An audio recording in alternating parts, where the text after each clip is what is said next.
Today, we're going to be taking a look at an original 1899 pattern Oliver equipment belt.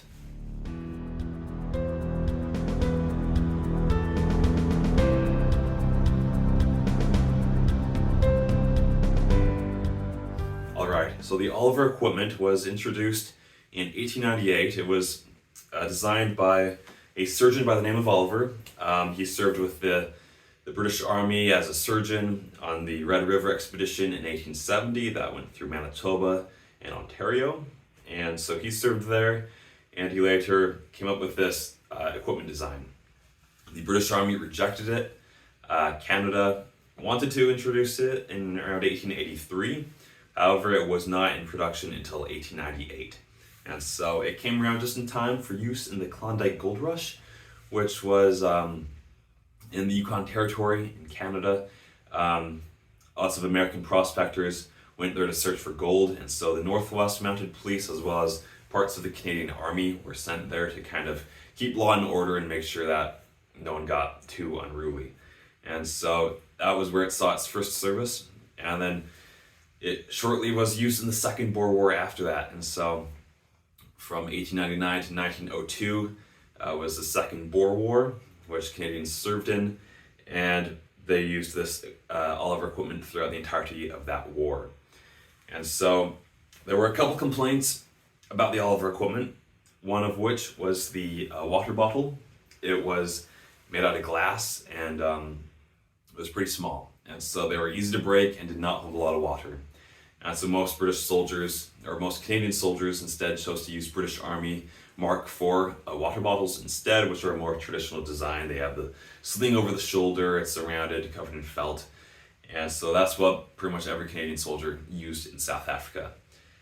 The other complaint was the ammunition pouches. They were these really big pouches. They'd hold 80 rounds of ammunition, and so they'd be pretty big and bulky and heavy. And you'd wear them right in the front of the belt. They'd be worn over the belt buckle. And so this was not a comfortable design. It was very awkward if you were in the prone position, which you were in a lot of during the Second Boer War. It was uncomfortable, all that ammunition being pressed against your stomach as you're laying down. And it was also just awkward to reload in that position, trying to get your ammunition while you're laying on top of it.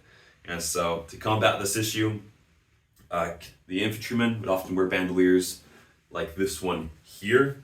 This is just not a perfect reproduction of it, but it's close enough. It was just a simple canvas bandolier that infantrymen would often wear. They'd often wear a couple of them.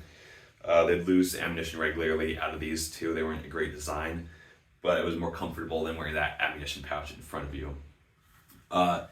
Infantrymen on horseback, so mounted infantrymen and artillerymen often wore leather bandoliers like that one there, and they did not wear any on their belt. Another solution was to just wear your ammunition pouch off to the right side, which you wore with other equipment during the Victorian era. It was more practical that way, and so you see some photos and memorials and things showing it this way.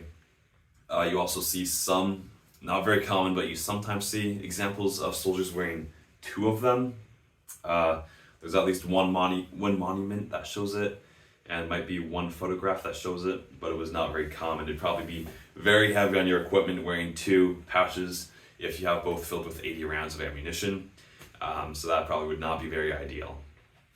But we do have an original Oliver pattern belt here. I figured we could take a look at, see all the details of an original belt.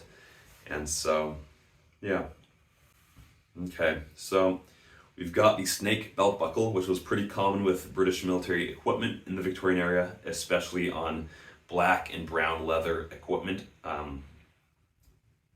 You can see how detailed the snake is on this belt. It's got all the little scales and everything like that, and it is very, very detailed. You've got these two brass rings here. This is what you would attach the braces to, so it helped kind of support your ammunition pouch that you'd wear on your front. It helped kind of lift that weight off of the belt. It's a fairly simple, basic design on the belt. Just a basic leather belt, not a whole lot to it. This one is interesting though, as you have the Canadian broad arrow stamps on it. There's one here, and there is one on the other end as well. And so this belt is most likely from 1907 or later. That is when they started to use the Canadian broad arrow stamp on Canadian equipment. Basically what it is the British broad arrow stamp, which is used to mark British government property. So it's that, but with a C around it to symbolize Canada. And so that is the Oliver pattern belt. A very simple design, very similar to other types of belts that were used around that same period as well. And so very cool piece of Canadian history. Not very liked, but you know, Canadian military loves to choose equipment that is not the best for the job. And so this is just a cool piece of Canadian military history. If you enjoy videos like this, want to see more videos focusing on the British Empire, especially Canadian military history, please feel free to subscribe to this channel, to like the video, and have a fantastic day.